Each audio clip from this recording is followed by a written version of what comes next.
বিসমিল্লাহির রহমানির রহিম। যারা আমার সঙ্গে আছেন সবাইকে আসসালামু আলাইকুম। আমার এই যে রোদবিহীন বারান্দায় কিছু কিছু সবজি হয়েছে, আর এখন আল্লাহর রহমতে একটু রোদ আসে। আর পাশে যে 10তলা বিল্ডিং হয়েছে এই কারণে একেবারে রোদ আসতে চায় না। তো মে মাস থেকে হালকা পাতলা রোদ আসছে। আর ড্রাগন গাছটা সারাদিন দেখতে থাকি যে কখন একটা ড্রাগন আসবে। তো ড্রাগন গত বছর একটা আসছিল, তো এবার আসেনি। আসলে ড্রাগন গাছে অনেক রোদের দরকার, আর সেই পরিমাণ রৌদ্র বারান্দায় আসে না। যা হোক, যা আসে তাতে আলহামদুলিল্লাহ। আর এখানে ভালোই করলা হচ্ছে আমার বারান্দায়, টুকটাক যতটুকু হচ্ছে। আসলে যার কিছুই নেই সে আসলে অল্পতেই খুশি হয়ে যায়, তো আমাদের অবস্থাও তাই। যেহেতু সব কিছুতেই শুধু হচ্ছে হাহাকার, এর মধ্যে যতটুকু যা আসে এটা নিয়েই ব্যস্ত থাকার চেষ্টা করি।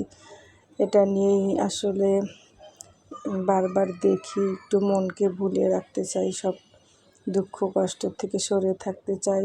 আসলে এসব করলেই তার দুঃখ কষ্ট দূরে চলে যায় না, তারপরও বৃথা চেষ্টা করি।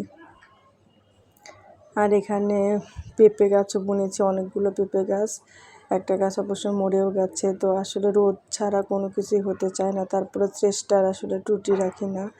সব সময় যেটা হোক একটু গাছ বোনার নেশা। এক সময় তো অনেকেই জানেন যে ছাদ বাগান ছিল, অনেক রকমের গাছ।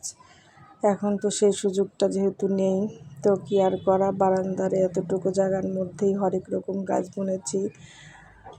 আর এটুকু দেখেই তৃপ্তি।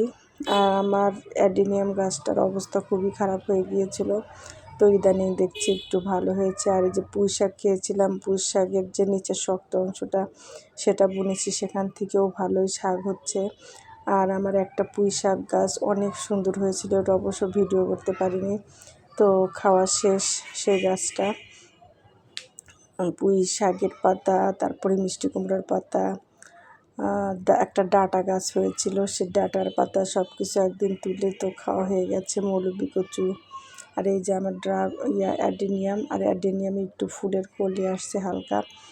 আসলে রোদ ছাড়া কোনো কিছু হয় না, অ্যাডেনিয়াম তো আসলে বেশি রোদে রাখতে হয়, তো সেই পরিমাণে যেহেতু রোদ দিতে পারি না। আর এটা কি গাছ হয়েছে কেউ চিনলে বলবেন। এই গাছটা চিকন চিকন পাতা, এটা কিসের গাছ কিছুতেই বুঝতে পারছি না, হয়েছে কি একাই। আর এই যে পাশে এই 10তলার জন্যে বাসায় রোদ আসে না। এক সময় অনেক রোদ আসতো আমার বেডরুমে, আর এখন রোদের চিহ্ন নেই। আর বারান্দায় হালকা পাতলা মে মাস থেকে আসছে রোদ, যতটুকু আসছে তাতেই গাছ বনে টুকটাক খাচ্ছি। তো সবাই ভালো থাকবেন, আল্লাহ হাফেজ।